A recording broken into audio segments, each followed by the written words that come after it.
Hello friends, welcome back to my new lecture. Today we are going to solve problems on a force convection. When we are going for solving a problem on force convection, we must know what is characteristic length, because in the force convection we are having a many dimensionless numbers like Reynolds number, Prandtl number, Nusselt number, etc. In these formulas we know that there is a characteristic length L. Like if I check the formula of Reynolds number, so if I write a formula of Reynolds number formula will be like this: Re is equal to rho VL by mu. That is the formula we are knowing. In this L we have written, what is L? L is the characteristic length. L is called as characteristic length. Now what is characteristic length? That we have to understand, because when solving a problem we are using a formula, and in the formula I should put value of L. So there are some standard geometry as I shown you, that circular tube, sphere, solid cylinder, flat plate and square or rectangular duct. These are some standard geometries in which we have to identify what is characteristic length. Basically characteristic length can be denoted by capital L or LC or DE. LC indicates characteristic length, DE indicates equivalent diameter. So here you can see LC is a characteristic length, or DE is also called as equivalent diameter, but both are same. When you are having a circular tube like this, in a circular tube, if the air is flowing like this, which may be driven by a blower, etc. So when air is flowing through this one, then the characteristic length is the diameter of tube. Here we are written LC is equal to DE is equal to D. So whenever there is circular tube, we should take inner diameter as a characteristic length. Whenever there is a sphere, once again characteristic length or equivalent diameter is nothing but a diameter of sphere. When we are having a solid cylinder kept on a base and air is flowing across that, at that time also characteristic length is nothing but diameter. Characteristic length nothing but a diameter. When we are having a flat plate, in the flat plate let's consider this is dimension A, this is dimension B. Then the dimension which is parallel to airflow direction is called as characteristic length. Now I have shown you airflow direction as like this. Now to the airflow direction, the dimension which is parallel to this one is B. So this is B. Okay. So in the current case, the characteristic length is B because air is flowing parallel to B. Now if I take the airflow in this direction, like horizontal. So when it is flowing horizontally, then the characteristic length will become A. So you have to remember, for flat plate, the dimension which is parallel to airflow direction, that's what called as characteristic length. When we are coming square or rectangular duct, which has a dimension A and B. A is the inner dimension and B is also inner dimension. At that time, the characteristic length will become 4 AC by P. What is AC? AC is a cross-sectional area. So cross-sectional area is this one, this cross-sectional area. This is cross-sectional area, right? So 4 AC by P, perimeter is nothing but summation of all these 4 sides. So here we have written that if there is, this is rectangular duct, cross-sectional area will become A into B. Cross-sectional area will become A into B. So rather than AC, I have put A into B. Perimeter will be what? Summation of 4 sides. So that will become A plus B plus A plus B. Or I can write 2 in bracket A plus B. Right. So these are what? Various characteristic length. In case of duct, that is 4 AC by P. Whereas other, it may be circular tube, it may be sphere, it may be cylinder kept on base, it's a diameter. In case of flat plate, it is a dimension which is parallel to airflow direction. Okay, so this knowledge will be very useful for solving problem of force convection. Now let's go for solving a problem. Let's see the first problem, what they have given.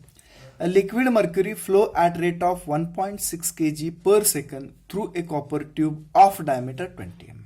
So fluid which we are considering is liquid mercury, whose flow rate is given 1.6 kg per second through a copper tube of diameter 20 mm. Let's consider this particular pipeline now.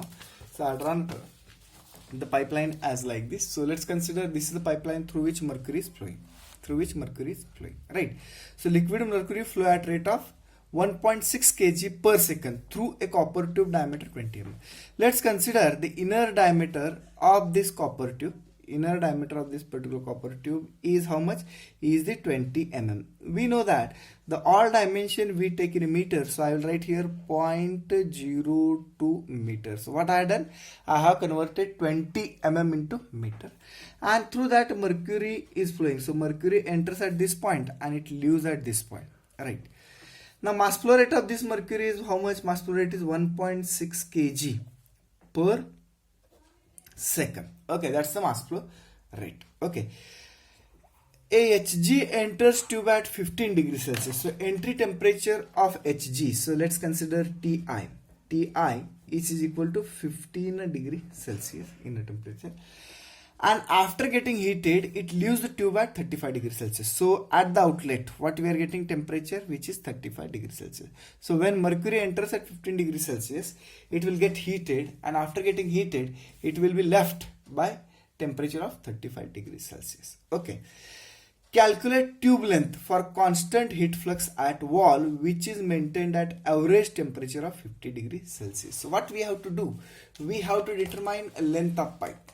We have to determine what? Length of pipe. So it will have a length as like this. So let's consider this is the complete length of tube. Okay. We have to determine this length. We have to determine this length when the tube temperature is given to you 50 degrees Celsius. Here it is given 50 degrees Celsius. So I'll write 50 degrees Celsius is tube wall temperature. Okay. Next, what they have given? Use empirical correlation. So they have given one empirical correlation. That correlation we have to use it. So I'll write here empirical correlation. Nusselt number is equal to 7 plus 0.025 Re into PR raised to 0.8. That's the correlation given to you. The property of HgR. They have given the property of Hg, that is mercury, that rho is equal to 13582 kg per meter cube. That's one property given. Next, thermal conductivity K is given. What is thermal conductivity K? In this case, the K is nothing but 869 watt per meter per degree Celsius. That is the thermal conductivity given. Next, Cp is given. So what is Cp? Cp is 140 joule per kg per degree Celsius. Then nu is given. That's nu. And nu is nothing but 1.5 into 10 raised to minus 7 meter square per second. Okay. And the Prandtl number is also given. This is the Prandtl number. So Prandtl number is given to you. Prandtl number is given to you how much? 0.0248. So all these properties of mercury is given to you. So by using all these given data, what we have to do? We have to solve a problem for determination of length of pipe. For determination of what? Length of pipe. Let's go for solving this. Now we can solve this particular problem by using the equation that's what called as cooling law, Newton's cooling law. So let's go for a solution. In the solution, we'll go for according to Newton's cooling law. According to Newton's cooling law. What says Newton cooling law? Newton cooling law says Q is equal to H AS delta T. What is AS? AS is surface area. AS. Q is heat transfer, H is heat transfer coefficient, AS is surface area, and delta T is temperature difference between hot body and cold body. Now if you check out the given data, what is the surface area to which mercury is coming in contact with the pipe? Because in this case, the pipe hits the mercury. So what is the area of pipe which is coming in a contact with mercury? That we have to find out. If you observe very carefully, the inner surface area of this particular pipeline is called as, so the inner surface area is contact with the mercury. What is inner surface area? Perimeter into the length, that we are knowing. So this surface area is perimeter into the length. So perimeter is what? Pi d, and length is what? L. So surface area I can write pi dl. That's the surface area. What is the temperature difference? Temperature difference is nothing but temperature difference between hot body and cold body. What is hot body? Hot body is the pipe. Cold body is the mercury. But mercury temperature is not constant. I can write here that hot body temperature is 50 minus What is cold body temperature? Cold body temperature is varying continuously, and that's why I am going to take it average. So what will be average? 15 plus 35 by 2. That is also called as bulk mean temperature. That is also called as bulk mean temperature. Okay. So delta T is known now. Delta T is known now, that 50 minus 15 plus 35 by 2. H is heat transfer coefficient. Q is what? Heat transfer. Q is what? Heat transfer. Now in the current problem, this formula I can write modified or updated as H pi dL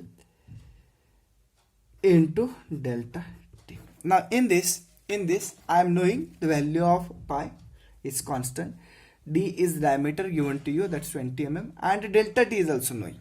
Just now we have seen 50 minus 15 plus 35 by 2. I have to find out from this particular formula L.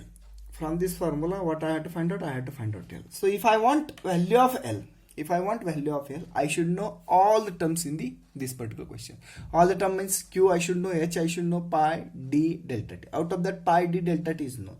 H is not known and Q is also not known. So we have to determine one by one. Q and H. We have to determine one by one Q and H. So what is Q? Now let's go determining for Q and H. Let's go Q and H, and that will give you value of L. What is Q? Q is heat transferred from tube. Heat transfer from tube to mercury. I can say that the Q is heat transfer. Heat rejected by tube is nothing but heat absorbed by a mercury. It's very clearly I can say that heat rejected by tube is nothing but heat absorbed by the mercury. So I can write one sentence over here, that heat transfer Q is equal to heat rejected by tube or is equal to heat absorbed by mercury, that's the Hg. Now heat absorbed by Hg, how we can write? Heat absorbed by Hg can be written as mCp delta T. What is mCp delta T? That's standard formula that can be taken from a thermodynamic. M is mass flow rate, Cp is specific heat, and delta T, this delta T is for Hg. So for the mercury, what is the temperature difference? That we are going to take it.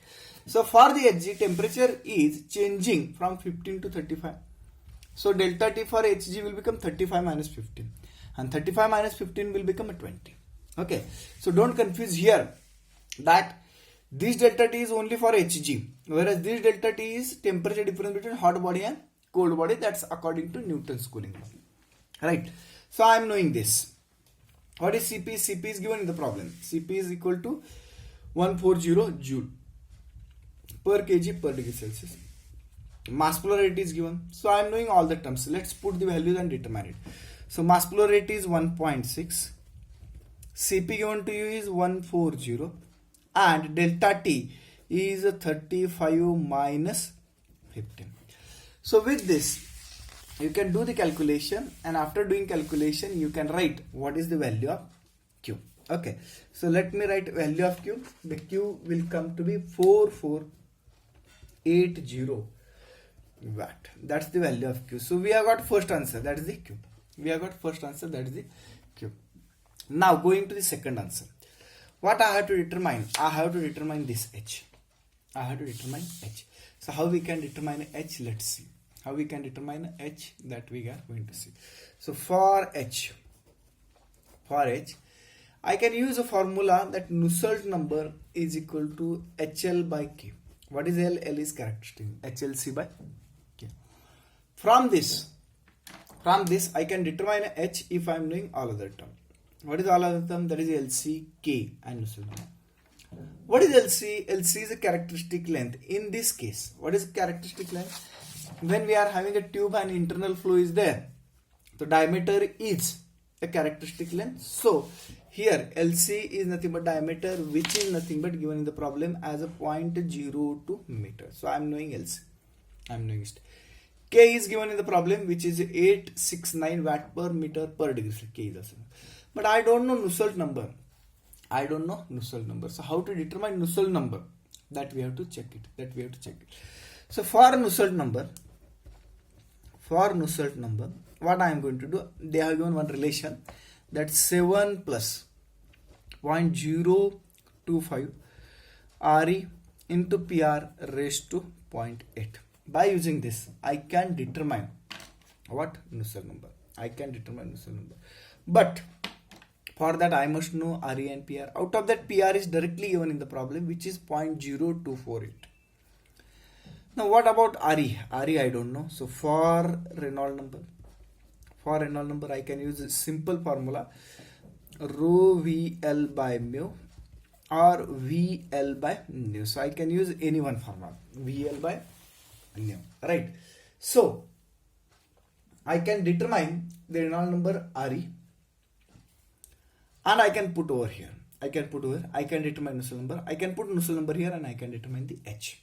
So let's follow that particular process. So RE is VL upon nu. What is V? V is the velocity. V is what? Velocity of fluid flowing through the pipeline. Okay. So let's determine first of all V. Because I don't know. LC characteristic length is known, nu is known. I don't know V. So for V, I am going to use one standard equation, and that standard equation is what? Mass flow rate is equal to rho V A, or some of the book will write rho A V. The meaning is same. Mass flow rate is equal to rho A V. Rho is density, A is the cross sectional area, and V is the velocity. From this, I can determine a velocity because I know mass flow rate, I know density, I know cross sectional area is pi by 4 d square. That I can keep. I can determine velocity. This velocity I can keep here, determine Reynolds number. This Reynolds number I can keep here, determine Nusselt number. This Nusselt number I can keep here, I can determine H, and then I can go for the actual solution. Now task is to determine velocity first. Let's put all the values. Mass is 1.6. Density given. Let me check how much density is given. Density given to you 13582 into cross sectional area is pi by 4 d square. D is 0.02 square into V. From this, I can determine velocity V, and that velocity should come to be 0.3749 meter per second. And that's what we have got velocity. Now this velocity I have to keep here and determine Reynolds number. So Reynolds number RE is equal to V, that is 0.3749 into L is 0.02 divided by nu. Nu is given to you. How much is nu? Nu is 1.5 into 10 raised to minus 7. By using this, Reynolds number can be determined. So the RE will come 7498. So that Reynolds number we have determined. Now we have determined the Reynolds number. Now let's go for determining Nusselt number, because now we have determined Reynolds number. Put up here and determine the Nusselt number. So I am going to put all values over here, Reynolds number and Prandtl number. So let's put it. So the value will come as like this. Let me write over here as like this, that Nusselt number is equal to 7 plus 0.025 RE is 7498 into Prandtl number which is given in the problem, which is equal to 0.0248 raised to 0.8. So from this I will get Nusselt number. So Nusselt number is equal to, let me check what is the Nusselt number. So Nusselt number is equal to 8.63477. That's the Nusselt number. Okay. Now why we are determining Nusselt number? Because I want to determine H. So Nusselt number is equal to HLC by K. Let's put the values. Nusselt number is equal to how much? Nusselt number is equal to 8.63477 is equal to H into characteristic length is 0.02 divided by K. K is given in the problem, which is equal to, let me check, K is equal to 869. So h can be determined from this, and that value should come. You can check your own calculation. H is equal to 6278.9 watt per meter square per Kelvin. That's the answer for h. Now why we have determined h? Why we have determined h, that you must know, because we have referred this particular equation initially, that q I have determined now, h I have determined now. Now I have to determine L because all the terms are known. Let's put the values and determine L. So I will put all the values into that equation, that q is equal to h pi dl into delta t. So what is q? So I am using formula as a q. HA, A is what? Pi dl into delta t. In that equation I am going to put all the values. What is q? Q is, we have determined 4480. H, we have determined the value of h to be 6278.9 into pi into diameter is 0.02 into L into delta t. Delta t is 50 minus 15 plus 35/2. That's the bulk mean temperature, we can say. So only unknown is L here. You can do your own calculation and can determine L. L must come 0.4539 meter. That's the final answer required for determination of length of pipeline. Thank you very much.